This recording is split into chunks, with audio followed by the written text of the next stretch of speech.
Kimmy, you wouldn't have been triggered if you wouldn't have inserted yourself into Tisha and Nell's argument. You wouldn't have been triggered if you would have minded your own business.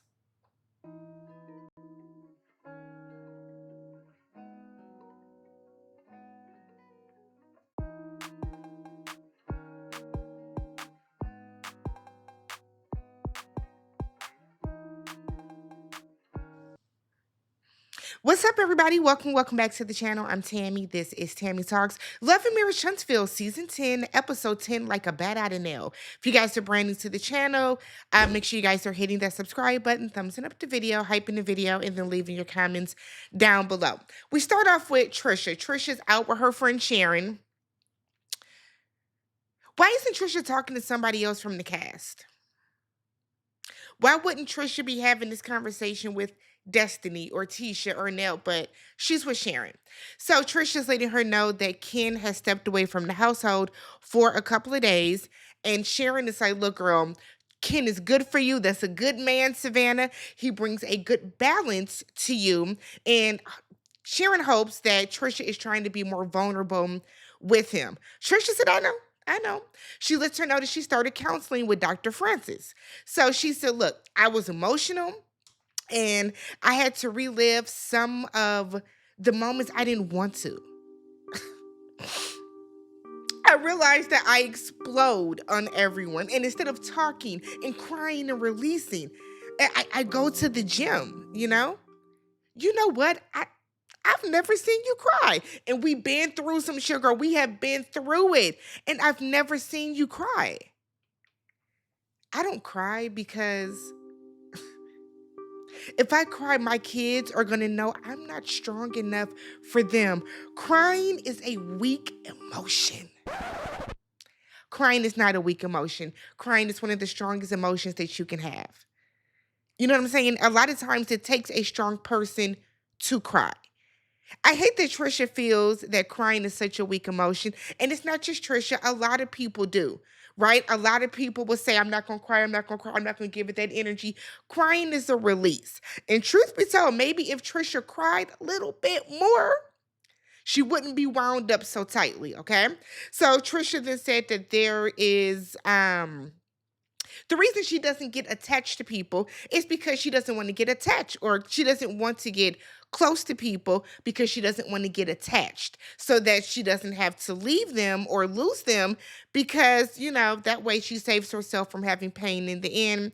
And again, I hate this for Trisha, but it just shows that, baby, you need extensive therapy, okay? She feels that she's gotten a lot better since therapy. She now thinks before reacting, and that's good because now her and Ken's relationship has progressed a little bit more since therapy. I hope so. We find out that she went to her parents' resting place, and that it's the first time she's been there since they passed. She said that she didn't want to go because she didn't want to talk to the ground. That would make her more angry. I have nothing bad to say about anybody that does not go to visit loved ones in their final resting place. It's not for everybody. There are some people that don't go to funerals, that don't go to services whatsoever. Everybody is allowed to grieve and process death in their own way. But Trisha says she finally did go and she cried, but it was comforting, and she now feels like a weight has been lifted off of her. And I really hope Trisha gets the help that she needs. I do. I promise you, I hope Trisha gets the help she needs. So we pan over to Kimmi. Kimmi has invited Trisha, Destiny, and Tisha out to make soap, but she did not invite Nell. Now, she said, I want the ladies to move forward with getting to know each other, but you didn't invite Nell. Okay. Trisha said, girl, why couldn't we go running? Nobody want to go fucking run with you. Nobody wants to go run, okay? Like I think Trisha has to understand these are not your workout friends. We don't want to go run. We don't want to go powerlifting. We don't want to go punch walls. We just want to make some soap and have some champagne. That's it. Have some champs. That's it.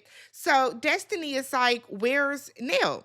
Kimmi said, oh, she's getting ready for her own event. In the confessional, Kimmi is saying how I could have made this event a different date. You could have and you should have. This was intentional. This was intentional because you can't say that I want to move the group forward and make sure that everybody knows each other better and we're getting along, and then you purposely disinvite her. Why did y'all have to go make soap today? Knowing like it's weird, Kimmi. It's weird energy, to be real with you. Kimmy's excuse is she didn't want to make Nell late, so she didn't invite her. You let Nell make that decision. Destiny said, "Oh, I thought it's because Tisha was here." So Tisha asked Destiny if she's still with Lance. Are you going to be a stepmom? Destiny said, never that. Absolutely not. So she did have a talk with Lance, and he brought up the whole googly eye situation with Twan and was like, you know what? I can't be mad about the googly eyes because, I got a whole kid on the way. She finds out, or she tells the girls that she found out that the bodyguard, Googly Eyes, is actually Twan's god brother. Trisha said, girl, keep it in the family. Keep it in the family. Destiny brings up, well, you know what? I was talking to Nell, and Nell is upset that Tisha told her that she was going to be leaving, that she left LA early because the baby was on the way. Tisha's like, didn't she say that? That's what I heard, right? She said that, right? Kimmi, back me up. Kimmi had my back. Kimmi, help me. Help me, Kimmi. That's what it was given. Tisha, you said what you said, so stand on it. Stand on what you said that you said. I don't understand why Tisha did that. So we circle back to the conversation of Nell still feels a way about the way Tisha ran up on Fletcher. Truth be told, one, y'all know me. I'm a Libra. Let me pull my scale out real quick. On one hand, yes. Tisha, you should have never ran up on that man the way that you did, because you would have had a fit if somebody would have been all up in Marcel's face and doing all this and rolling the neck. You would have had a problem with that, right? On the other hand, Nell, don't ever send no bitch to go talk to your nigga. Like, let's be very clear about that, right? Let's be very clear about that. She's talking to you, Nell. You don't send a woman to go check your husband. You don't send a woman to go talk to your husband about some shit. Now, you old enough to know that. You old enough to know the game, sis. You should have never sent Tisha's ass over there, and Tisha should have had the wherewithal to not do it. But Tisha's a sloppy drunk, and anytime that Tisha gets some liquid courage in her system, she acts a certain way. So Kimmi is like, well, Nell will have a conversation and say that she's over something, but then she's really not. And that is facts with Nell. That is facts. We saw it with Melody. We're now seeing it with Tisha. We're going to see it with Kimmi on the next episode, that Nell is going to act like she's over what happened at the end of this episode, but she's talking about it again with Fletcher next episode. It's a pattern for Nell. So we get to game night, aka the Fletchtivities. Usually I like puns. I ain't like this one. So they had somebody's apartment's community room. Okay. So Nell said, look, we're going to be juggling some balls in the cup. They were playing flip cup. Trisha was like, girl, everything we doing got balls in it today, right? Kimmi said, huh? What happened? No, Nell was like, huh? What happened? Kimmi said, oh yeah, we went out and we made some soap balls earlier. Nell said, so was this a couples thing or just a lady situation? What did I miss? No, it was all the girls but you. I said, damn, Kimmi, why did you say it like that? Kimmi then was like, well, I know you were getting ready for this, so, Nell had every right to feel the way about it. Because one, not only did y'all do it without her, but you purposely did it right before her event. Then on top of it, the way that Kimmi just said this was crazy. It was all the ladies but you. That's how you said it, like the fuck? So Marceau is speaking to Martel. He comes in, speaks to him. Tisha said in her confessional, it's like if he wants to be cool with Martel, he can. Tisha's not going to speak to him, and I don't blame her. I don't blame her. So everyone starts talking about, is this a couples event? Is this a couples event? And they were like, ish, because Martel, apparently Arion's not allowed on the show just yet. But he has a hoodie with a picture of the two of them from that polo event on, but he had it zipped up and was like, I'm not trying to hide it. I just no, you wanted somebody to ask you about it so then you could unzip it and show it, and then Ariane can give you an attaboy when you got home later. Okay. Destiny arrives with Will. I said, child. So Destiny is in her confessional saying that Will DM'd her and asked her on a date. And so she felt this was the best event because they have mutual friends. She then said that she's single and she can date whoever she wants to, however she wants to, however she wants to. You can, but it's coming across a certain way, Destiny. Okay? It's coming across a certain way. So Lance comes in with another woman who was dressed very inappropriately for the event, very scantily clad. Miss Mamas, y'all are here to play flip cup and spoons. Maybe they were going to the club afterwards. I don't know. But like this your first time meeting his mama there. That's how you came dressed? I guess, girl. And they only showed her then. So where was she when all the ladies were talking? Did she have to leave? Lance said in his confessional that yes, he expected Destiny to be there with someone else, but he thought it would be Twan. And he's not bothered. Okay, he's bothered a little bit, but like not bothered enough that like it's an issue. Why are you bothered, Lance? Y'all are not dating. And you have somebody. Like the way that niggas play all day, you came in with a woman on your arm and you're bothered that Destiny has a date. You have a date. You have a date. Nonetheless, they play some games, they play spoons, they play flip cup, whatever the case. So the ladies, Sans, Nell, are all talking and they're telling Tisha, Sans Kiera too. She don't get to talk to nobody. Go talk to Nell. Go talk to Nell. Go make a scene and talk to Nell, right? This is a boring episode. Go talk to Nell. So Tisha has to be begged to talk to Nell. Kimmi goes up to Nell and said, hey, do you mind if we talk for a minute? I was with Nell, girl, about what? Don't you see me talking to this young lady who I just happened to remember went to my daycare 30 years ago? So Kimmi is like, well, Destiny said that you told her that Tisha needs to keep her name out your motherfucking mouth. Nell said, I said it and I meant it. I said, I know that's right. I said it and I meant it. Keep my name out your motherfucking mouth. I'm with Nell with it. I'm with Nell about it. Tisha's too invested, right? So Will, on the other hand, is over in the corner asking the guys what they know about Destiny. They said she's a good, wholesome girl. Will was like, that ain't what I wanted to hear. Martell said, well, what you want to hear? Will said, I want to hear that she's down for the cause. That she got one night to prove her worth. I said, oh, what a scumbag. What a sleaze. Will, you're not even that fine to be talking about nobody like that. Truth be told. Lance is in his confessional saying that it's fucked up for him to say that. Why? You didn't speak up, so you're just as complicit in the situation as him. Destiny's supposed to be your friend, right? You could have said, nah, man, don't do that. But you sat there and let them do it. And that kind of shows you that men will be all up in your face telling you that you're their friend and they love you and they care about you and all that type of stuff. And when they get around their boys, they will let that other nigga drag you to the earth. That's it though. So Will was saying, I didn't know that she looked this good in a bodysuit until tonight. So we're over here just completely sexualizing Destiny. And all the men are just sitting there. Lance said him and Destiny are done. We done. But you got an issue, though, that she brought somebody. Even though you brought somebody. Will is saying that he didn't know that Destiny and Lance actually dated. And Marie said, as tall as you are, you didn't know that you were a rebound, did you? The ladies are outside.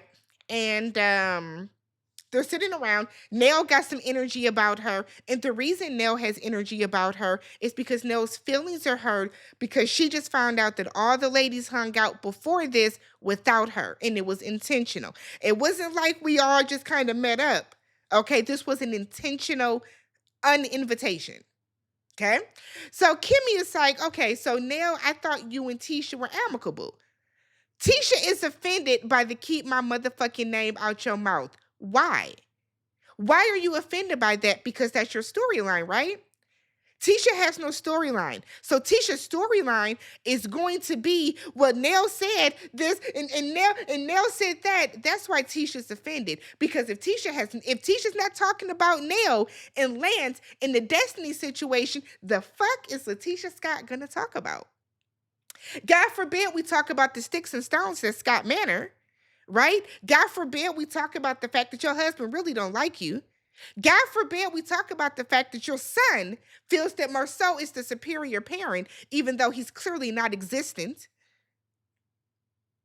We don't want to talk about that. We want to talk about this. Destiny said, well, Tisha, you said that Nell left early from LA from the reunion for the delivery of the baby. Tisha was like, okay, but you did say that. Nell said, I'm not going to talk about my grandchildren. That's none of your business. Now, Nell, you did say it. Shit, you said it, right? So Tisha then said, so why did y'all leave LA early? I was with Nell. It's none of your fucking business why we left early. Let's be 1000% clear about this, right? Nell does not have to tell Tisha why she left LA early because she filmed the entire reunion. She did what she was contractually obligated to do. So if they went straight from the stage to LAX, who cares? What does it have to do with you, Tisha?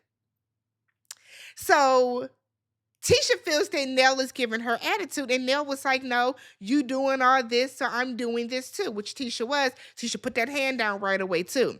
I've always felt, and I stand very firm on this, Tisha is the throw the rock and hide her hand type of bitch. She is. Tisha is one of those women that she will get loud, she'll roll her neck, she'll try to pop her shit, and the moment you do it back to her, she cowers down and wants to play victim. And that's exactly what Tisha's doing right now. She would do it with Melody. She's done it with Tisha. She's done it with Stormy. She's done it with Kimmi. And now she's doing it with Nell. This is what Tisha does. So Kimmi jumps in because she's Captain Save-A-Ho. And it's like, well, Nell, you did say you had to get back early because the baby was on the way. We see a flashback, Nell, you did say that shit. But I thought Nell was talking about Chris's baby, or was it about Lance's? Nonetheless, Nell, you said the shit.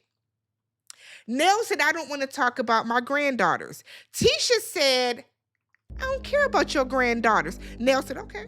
And that's what it is. That's what it is. Look, now when Tisha said that, Tisha meant, I'm not talking about your granddaughters. I'm talking about what you actually said. Nell said, look, I thought we were good until the conversation with Destiny. I don't know how that would change y'all being good, but I guess. Tisha feels that Nell just wants to have a problem with her. Truth be told, Tisha, I think you want to have a problem with Nell. I think you do. Because if you are not talking negatively or trying to gossip about Nell, you finding out that Nell said, keep my motherfucking name out your mouth, wouldn't bother you because her name wouldn't be in your motherfucking mouth. You see what I'm saying? If someone says, tell Tammy keep my motherfucking name out of her mouth, I'm going to be like, I don't talk about the bitch anyway, so that's cool. You're mad about that because this Nell situation is your storyline. So Nell said that Tisha is accusing her of what she is actually doing. And hello, thank you somebody for pointing out the obvious. Tisha has a history, a pattern, if you will, of accusing people of the exact same shit that she is doing. She does it constantly. Constantly. We see Tisha do this, right? So Tisha said that Nell needs to admit what the issue is. Nell said, again, I'm not talking about my granddaughter. Nell is very clear in this situation. She didn't mince her words. She's very clear. Tisha, why don't you admit what your issue is? I don't get it. I'm not understanding what this disconnect is, right? So Kimmi, Destiny is like, Kimmi, you mediate this. Kimmi said it's hard to mediate when someone is saying, I'm good. I have always been the person that if somebody says, I'm good, I'm cool, whatever, okay, then you good. So then we can squash it. I understand it's TV, I understand it's reality, and we're filming, we got a show to get out, but like y'all were harping on this and y'all were getting everybody all riled up. Nell says she's good, leave her ass alone. Leave her alone. Kimmi then said that Nell brought up the keep my name out your mouth. No, Kimmi, this has nothing to do with you. Not one single thing to do with you. And for whatever reason, you're bringing this up. So now they're yelling back and forth because it gets elevated. It gets elevated, but it's also, I applaud Nell for saying it. I said it and I meant that shit. Kimmi, it doesn't involve you. So why are you bringing it up? Tisha does not have your back the same way you have hers. We've seen it time and time again before. So Nell keeps saying, there is no problem. I don't have a problem. There's no problem. They keep saying Nell is yelling. When truth be told, it sounded like Nell was at the same octave level that everybody else was. Do I think that Nell was yelling? I don't. I think they all were talking in elevated tones. And I don't know who the fuck Kimmi thinks she is, but Kimmi has a habit of trying to sun people. I don't know what the fuck is going on with her, but Kimmi tries to sun people a little too much for me. So they're yelling. Nell feels that she's being ganged up on, and she is. She is, right? Tisha stands up and says, okay, victim, sit your simple ass down. I do not like Tisha. Sit down, Tisha, because this is the same stuff that Tisha does. But now that Tisha feels emboldened because she has backup, right? Now she's okay to do this. Like, what are you standing up screaming, okay, victim, for? You're antagonizing her at this point. Kimmi then said, Nell, you keep yelling at me, I'm going to throw your ass in the pool. Because now these are fighting words, right? Because who the fuck are you talking to, Kimmi? Who are you talking to? So now they both stand up. Destiny jumps in the middle to separate them. Nell said, I'll show you who gonna get fucking dunked. Kimmi had the audacity, the guard, the temerity, the gumption to say, who are you yelling at? You. She's yelling at you. I don't understand. I would never understand how Kimmi had the audacity to sit up there and tell Nell or ask her, why are you threatening me? You started this. You told that lady that you were going to throw her ass in the pool. So when she says, I'll throw your fucking ass in the pool, you're offended? Kimmi, get on the fucks. Like, you got to be shitting me. My flabber was gasted. I could not believe Kimmi said that. You're offended by that? Talking about why you talk to me like this. Why were you talking to her like that? Kimmi, you started it. Tisha's in her confessional talking about she doesn't understand why Nell has a problem. They're back inside. Cooler heads have prevailed. Kimmi said in her confessional that her fuse is shorter than what most people think. She lets us know that her father was abusive, and he would drink and he would get drunk and he would yell and he would hoot and holler, and that was never okay with her. So when her parents got divorced, she felt like her mother's protector, and anytime somebody yells in order to be heard, it doesn't work for her. Now I'll say this. One, I hate that Kimmi grew up in an abusive situation. I sympathize with her. I empathize with her. I hate that for her, right? Because she clearly has some childhood trauma and she has a trigger. However, Kimmi has let other people yell in and around her. We have heard Tisha yell in and around her. We have heard Maurice yell in and around her. We have heard Marceau yell in and around her. So I don't understand why it is certain people that do that. You know what I mean? I hate when people try to reach back for some type of trauma to fit a narrative. Do I think that Kimmi's lying about this? Absolutely not. 1000% believe that that is a trigger for her. But I also feel like this is not the first time that somebody has been yelling and you started it. I feel like you don't get to say whatever it is you want to people and then try to police how they feel about it. You said you were going to throw that lady in the pool. You were bringing up shit that didn't involve you, and really it was none of your business to Nell. So you're mad that she's upset by it? Why? She was talking at the same level that everybody else was. So inside, Kimmi apologizes to Nell for saying she would throw her in the pool, and said that we're going to stop all the yelling, no matter how normal it is in your world. Nell apologizes as well. Tisha in her confessional said it'll be a cold day in hell before she apologizes to Nell, and we know because you lack emotional maturity and intelligence. We know. Tisha never apologizes to anybody. Tisha never believes she's wrong. Tisha is a professional and a forever victim. We expect absolutely nothing more from you. Kimmi and Nell hug it out. Kimmi explains to Nell that the yelling is a trigger to her from her childhood, and then that's the end of Fletchtivities. This episode irritated me. Because I don't like. Let me know what y'all thought down below. Subscribe to the channel, thumbs up the video. Catch y'all in the next one. Have a happy Thanksgiving. Peace.